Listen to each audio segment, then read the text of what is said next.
Hello. In this week's Torah portion, Yitro, in the book of Exodus, we hear the Ten Commandments, and in particular the fifth. Kabed et avicha ve'et imecha. Honor your father and your mother, so that your days may be long in the land the Lord your God gives you. This commandment, called Kibud Av Va'em, is repeated 3 times in the Torah. The second version in Leviticus is Ish imo ve'aviv tira'u, usually translated as every man shall revere his mother and his father. Note that the correct translation is revere, or be in awe of, not fear, as it is frequently translated. The third version in Deuteronomy is honor your father and your mother as the Lord your God has commanded you, so that your days may be prolonged and that it may go well with you in the land the Lord your God gives you. Now, note that when it comes to honoring, the father is mentioned first, but when it comes to revering, the mother is mentioned first. Why?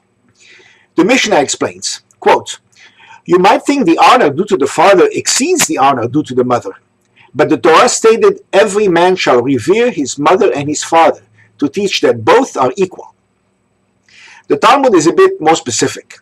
Quote, "It was thought that Rabbi Yehuda Hanasi said, a son honors his mother more than his father, because she sways him with her words. Therefore the Holy One, blessed be he, placed the honor of the father before that of the mother. A son reveres his father more than his mother, because he teaches him Torah. Therefore the Holy One, blessed be he, mentioned the reverence of the mother before that of the father." Unquote. The Torah also says that one must not hit, curse, or dishonor one's parents. Maimonides believed these injunctions are so important that he chose to count them as 3 separate commandments. Let us now proceed to analyze these commandments, so we can better understand it. Several questions come to mind. Why honor parents? What if your parents have not been good to you? Who must honor parents? How important is that commandment? What's my reward if I honor parents? What does it actually mean to honor and revere your parents? How far must that honoring extend?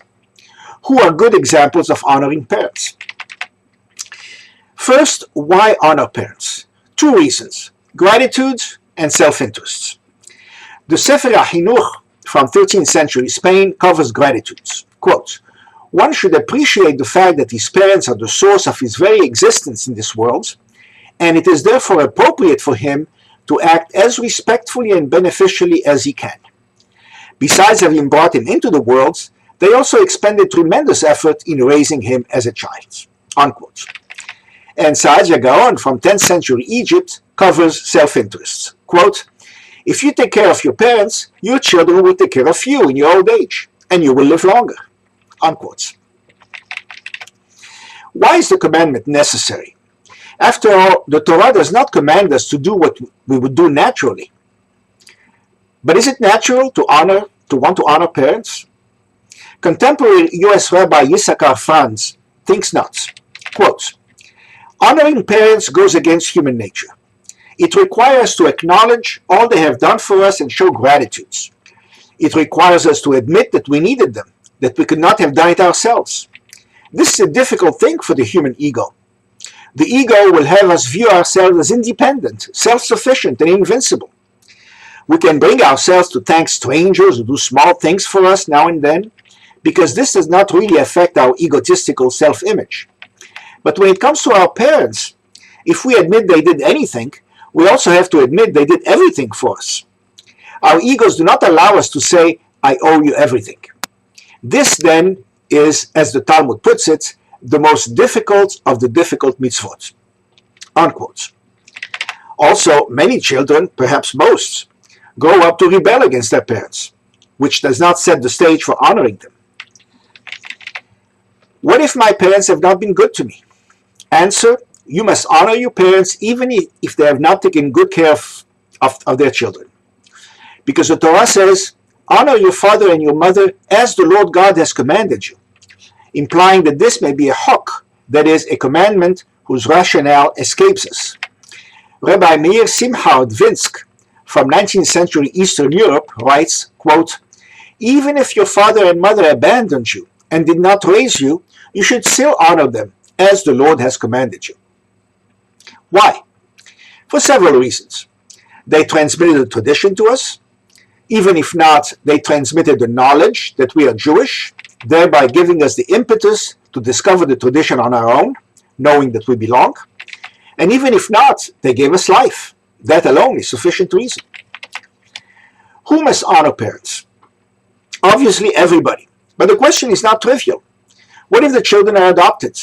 Then they're exempt. The Talmud says, quote, "Rabbi Aha ben Yaakov raised his daughter's son, Rabbi Yaakov. When he grew up, the grandfather said to him, 'Give me some water to drink.'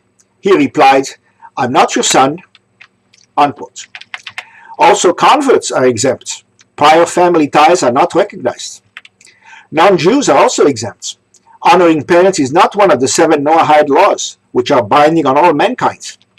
So, if the biological parents are not Jewish, they do not have to be honored. Nevertheless, there is still a moral obligation. The Talmud says, quote, "If anyone brings up an orphan boy or girl in his house, Scripture accounts it as if he had begotten him," unquote. The Midrash adds, quote, "He who brings up children is called the father, not he who gives birth," unquote. Contemporary Rav Moshe Feinstein says, quote, "A convert must not curse his non-Jewish father or hit him or disgrace him, but should treat his parents with honor," unquote. The Maharal says that non-Jews should honor their parents more than most Jews, because 2 non-Jews are paragons of honoring parents, as we shall discuss in a minute. Are adopted children obligated to search for their biological parents so they can honor them? I do not know the answer. How important is that commandment? The Mishnah goes so far as to say that the Torah compares the honor and reverence due to father and mother to the honor and reverence due to God himself.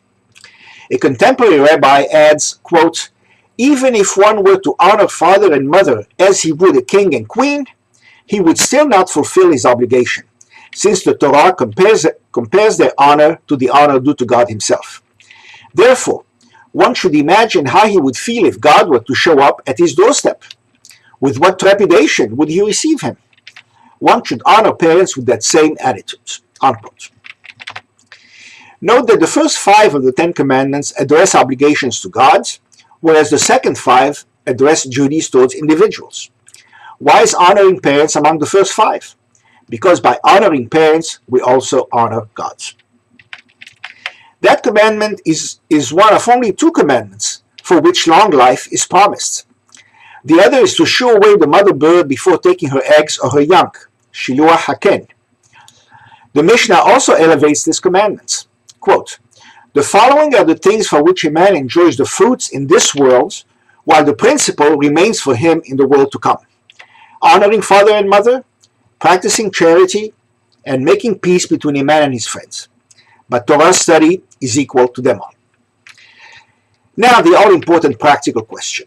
What does it actually mean to honor and revere your parents? First and most importantly, it does not mean obey your parents. This is especially true if they tell you to go against the Torah. The Midrash explains, quote, "It might be supposed that even if his father tells him, 'Slaughter or cook for me on Shabbat,' he must obey. The Torah therefore explicitly states in the same verse, 'Every man shall revere his mother and his father and keep my Sabbaths. I am the Lord your God.' This implies that if any mortal rages against you to make you transgress the commandments of the Torah, do not be cowed by his anger into following his counsel," unquote. The Talmud confirms, quote, "One might have assumed that honoring father and mother supersedes Shabbat, but the rest of the verse shows that this is not so. Torah study is greater than the mitzvah of honoring parents.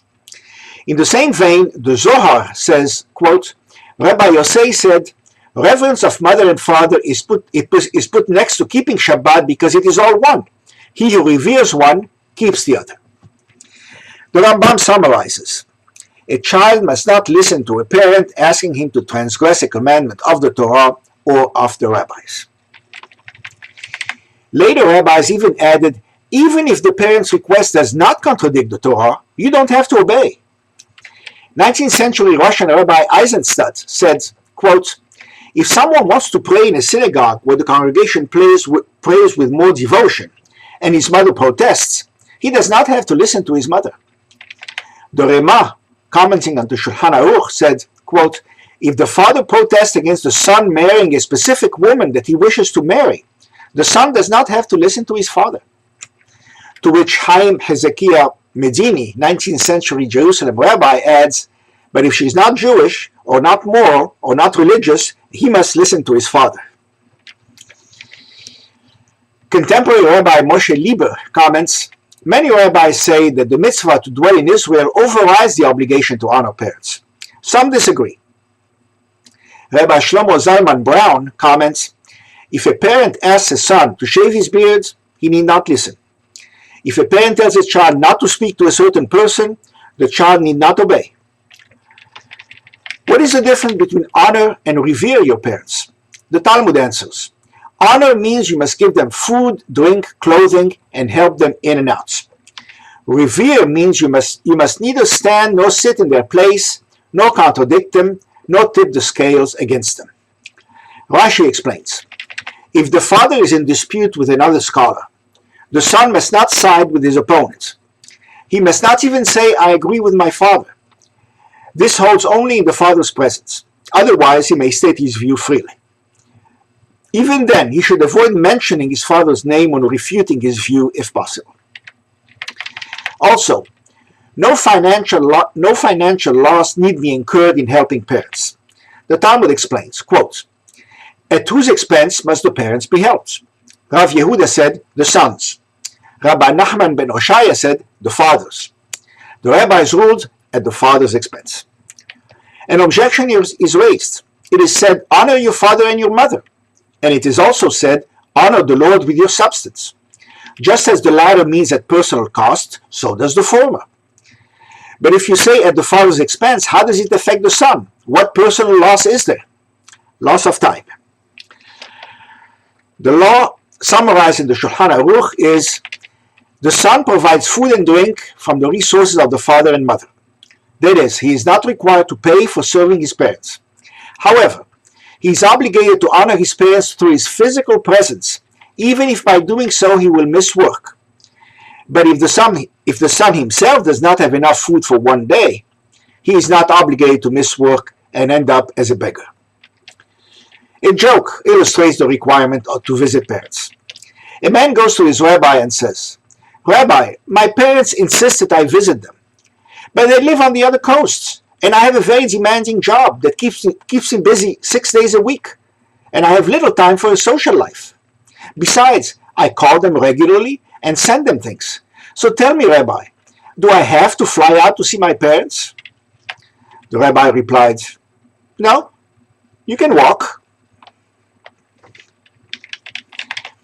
Rabbeinu Yonah from 13th century Catalonia adds that you must gratify your parents. The main way to honor parents is to gratify them through words or deeds. You must also be sincere in honoring parents.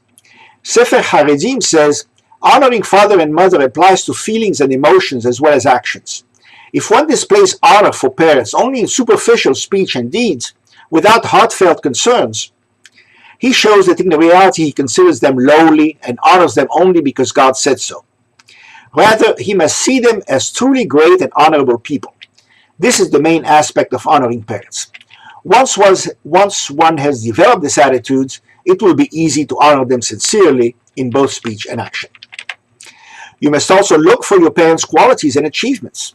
Rav Chaim Shmulevitz says, true fulfillment of honoring parents is only possible if you feel real respect and admiration towards them. You must therefore find areas or character traits in which they excel. If you do not cultivate a deep feeling or esteem for them, even if you go through all the external motions of acting respectfully, you have not fulfilled the Torah's goal at all.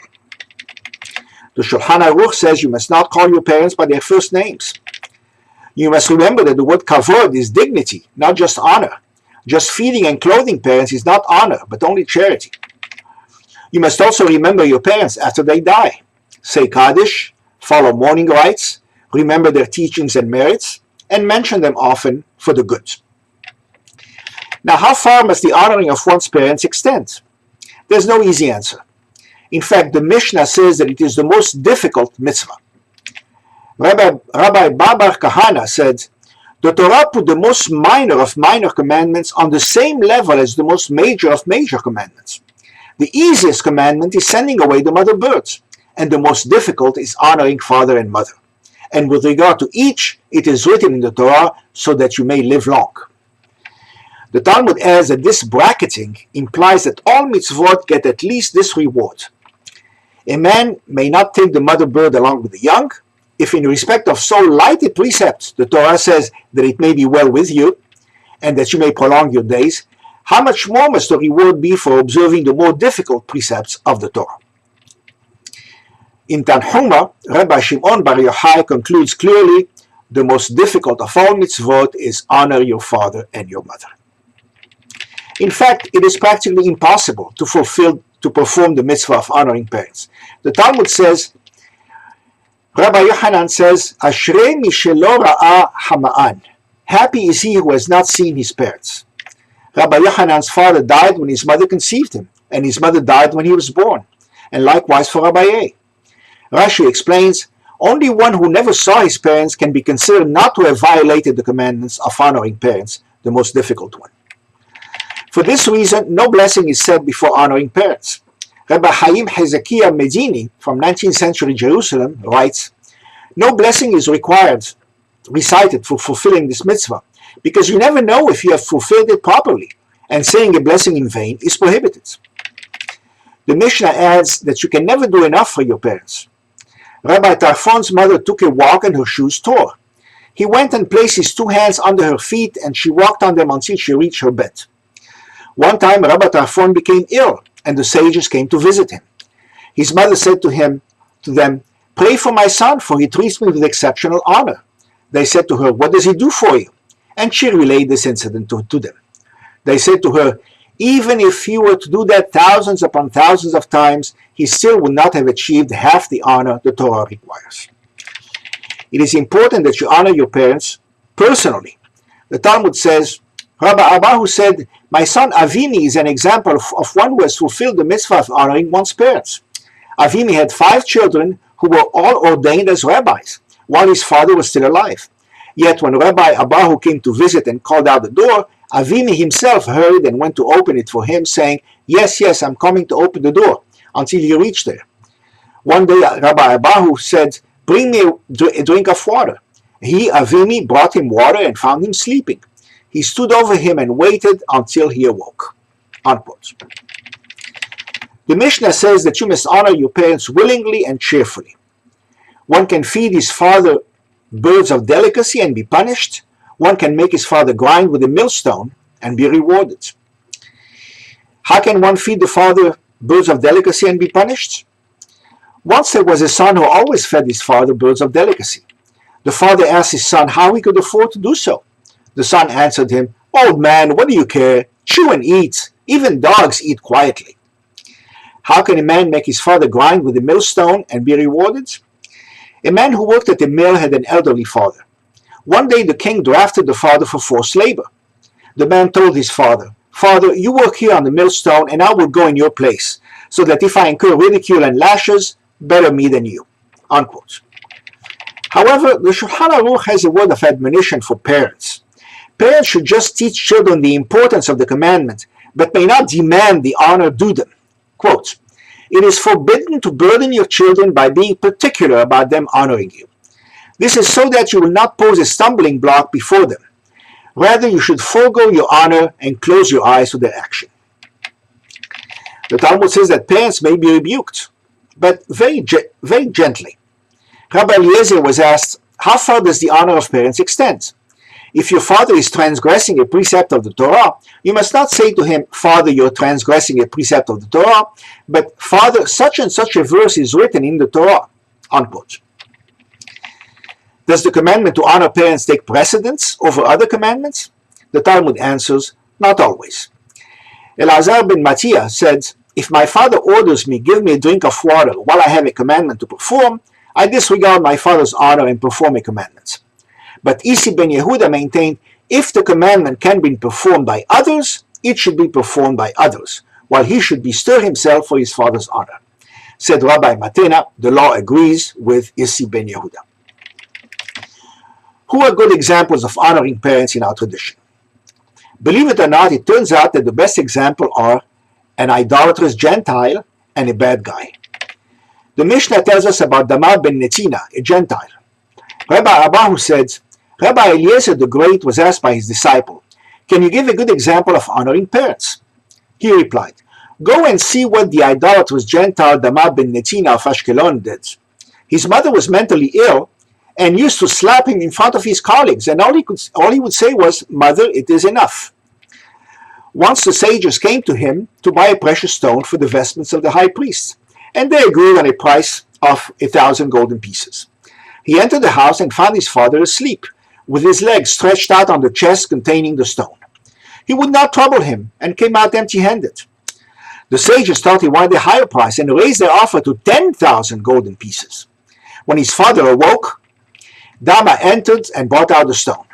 The sages wished to give him 10,000 golden pieces, but he exclaimed, Heaven forbid, I will not make a profit out of honoring my parents. I will only take the price we agreed, 1,000 golden pieces. And what reward did the Holy One, blessed be He, give him? Our rabbis report that in the very same year, his cow gave birth to a red heifer, which he sold for more than 10,000 golden pieces. See how great is the merit of honoring father and mother? Unquote. The Torah tells us about Esau, Jacob's evil twin brother, and how solicitous he was of his father Isaac. The Midrash says, quote, Rabbi Shimon ben Gamliel said, no son has ever honored his parents as I have done, and yet I found that Esau honored his father even more than I. How? He said, I usually waited on my father dressed in soiled clothes, but when I went out into the street, I discarded these clothes and put on instead handsome clothes. Not so Esau. The clothes in which he was dressed when attending his father were his best. Hence we learn that Esau was most scrupulous in honoring his parents. Unquote. The Zohar concludes, quote, there was not a man in the world who showed as much honor to his father as Esau did, and this is what gave him dominion in this world. The Romans were Esau's descendants. Honor your father and your mother. Shabbat Shalom.